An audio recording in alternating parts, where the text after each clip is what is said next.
Div agus falta roib gudi an shumra nukta. Hola y bienvenidos a las noticias. Hello and welcome to Limerick Today. Tonight's headlines. Amid the Russian invasion in Ukraine, Ireland has welcomed those seeking refuge into their homes with open arms. Fuel prices and frustrations are on the rise for commuters across the country. Limerick's footballers' promotion hopes more alive than ever with just one game to go. Following Russia's invasion of Ukraine last month, thousands of citizens have fled the state in order to take refuge in other countries, with 9,000 so far arriving to Irish shores. Jasmine Griffin has more. It's been 16 days since Victoria Kravchik made the decision to leave Ukraine with her friend, mother and grandmother. After meeting her Irish boyfriend Dylan on Erasmus, she found shelter for them all at his home in County Clare. I left a pretty good life behind. My studies were super great. I was in the last semester. I was really against leaving the country because I believed that I will be useful, but if I'm dead, I can't help anybody. And I really needed to get my family out of the country. So I just phoned my mom and my grandma and I said that they have to pack their stuff and go. We went to Polish border at first and it's a humanitarian disaster. There are thousands of people. The woman went into labor in the queue. It was a huge mess, so we went to a Slovakian border instead. In Ukraine, citizens are fleeing their homes en masse, with over 9,000 opting for Ireland as their safe haven. Dylan's father had no hesitation in welcoming Victoria to their home. Victoria's mother contacted Dylan and said, try and persuade Victoria to come to you. And that kind of broke my heart. And thought, yeah, she's coming. She's welcome. If she wants to come, she's welcome, and bring whoever. Jasmine Griffin, Limerick Today. The fuel crisis has compounded the financial burden on those commuting to work and colleges. Rebecca Graham takes a deeper look at the impact price increases have had so far. Rising fuel costs are putting undue strain on commuters. The government have reduced excise duty, but could they be doing more? Ciara O'Brien travels 3 hours to get to UL and back every day, and she is struggling with the rise of fuel costs. I send her out €150. I used to spend about 80 or 90, but the fuel keeps rising, so it's getting way too expensive. Louise O'Reilly is calling on the government to reinstate work-from-home guidance to help those struggling with the fuel crisis. And I just believe the government could reinstate that advice. Every single lever that should be pulled, that can be pulled, should be pulled. And this is one of them. It's not, by the way, it's not going to mean anything to about 60% of the population, of the working population. But for those who it does, it means that at least the pressure is off them. Councillor Janet Horner wants to see a renewed emphasis on public transport in response to the crisis. The fuel crisis does not mean that the climate crisis goes away. And so you've got Rural Link and a few other initiatives to try and improve connections in rural areas and make public transport the default journey. I don't have public transport where I'm from, so I can't get to college that way. So they need to fix the fuel prices instead. There are hopeful signs in the last few days that fuel prices are starting to come down. However, it is clear that the government need to do more to drive down fuel prices so that Ciara and others living in rural Ireland don't get left behind once again. And now on to sport. Recently, the debate surrounding the length of female boxing rounds has resurfaced. Should they be raised from 2 minutes to 3? And how much risk would such decision add to the safety of female boxers? Svetlana Rodriquez has more on this. What's in a minute? Well, in a female boxing ring, it could mean everything. Katie Taylor recently advocated against a 3-minute round. Is this a stance for women's safety? Concerns are rising that longer boxing rounds could increase risk of serious injury to female boxers. UL boxer Leanne Murphy is a 6-time national champion and European bronze medalist. As a professional, she is not comfortable with the 3-minute round.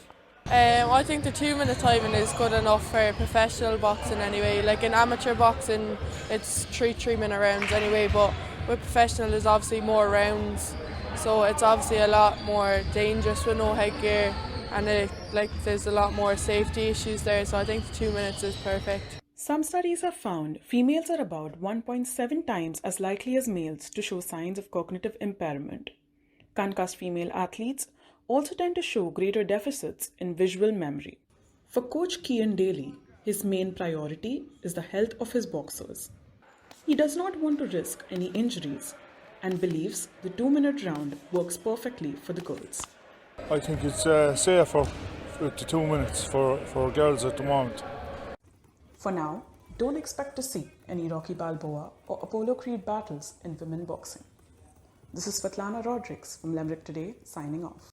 Moving on, for the first time since 2007, Limerick's footballers have put themselves back in the hunt for promotion to Division 2 with a last-minute win over Leahy on Saturday night. TJ Galvin spoke to one of the Limerick players. Just when they thought they were out, they pulled themselves back in. A last-minute winner against Leahy has Limerick riding high in Division 3 of the National Football League. They sit second in the table ahead of the last round of fixtures, with the top two getting promoted. Limerick footballer and UL student Paul Maher is no stranger to big occasions after he led UL to the Sigerson Cup final last month. He feels Limerick have momentum with them now. Those type of games where it's in the melting pot and it's anyone's game in the last 10 or 15 minutes, it's always big for morale, and it's great for momentum going forward towards the tail end of the league. UL's run to the Sigerson Cup final meant there were third level games during the week and inter-county games at the weekend for the Adair man.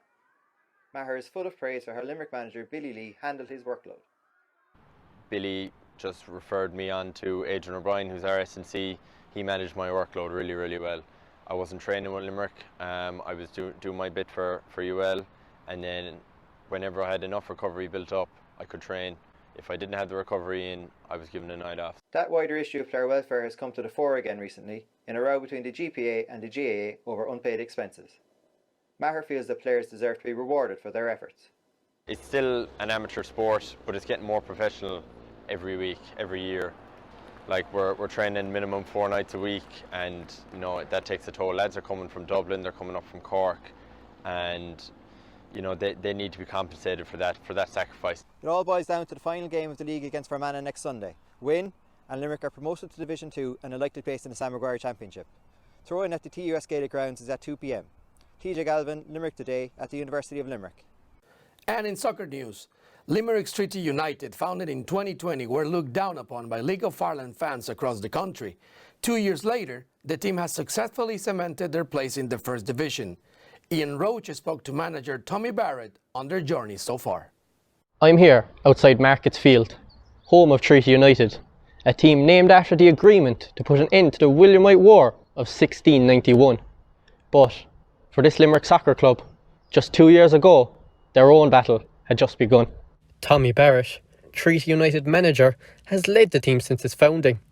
He started with nothing but a blank team sheet and a passion for Limerick soccer.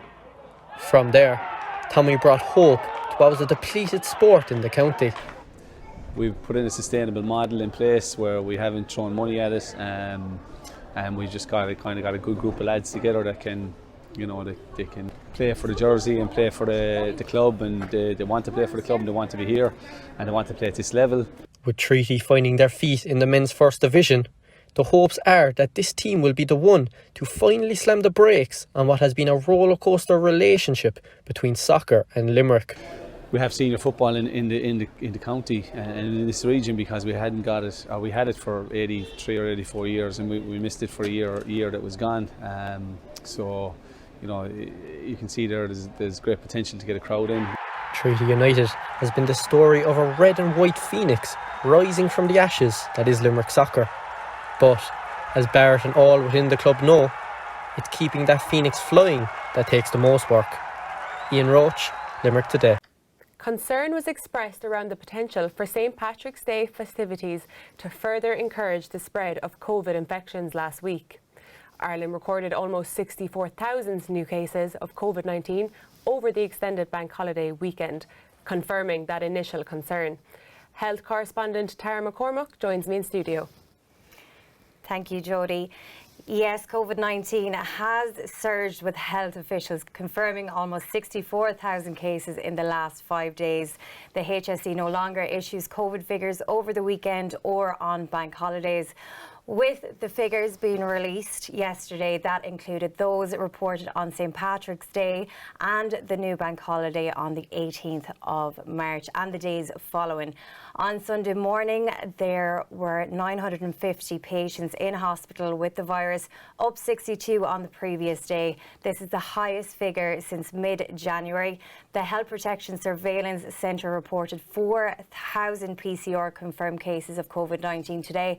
In addition, 10,000 people registered a positive antigen test through the HSE portal yesterday. And how have the HSE and government officials responded to this?